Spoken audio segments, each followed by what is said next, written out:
Oh, ayan. Calamansi cubes yan na ginawa ko kasi every week may nagdadala dito ng isang bag na kalamansi dahil syempre taga Mindoro tayo, maraming kalamansi. So nanghihinayang ako, madali siyang masira o mabulok.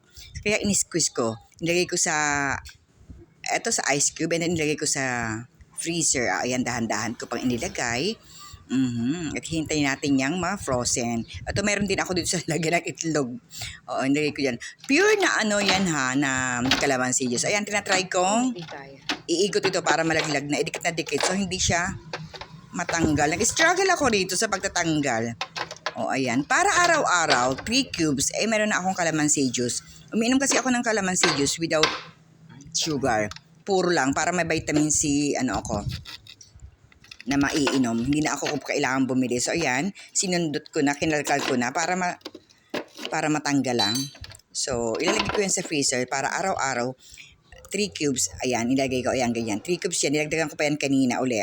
Ayan, nilagyan ko lang ng konting tubig. Konti lang para madaling inumin. Ilang lagukan lang. Okay.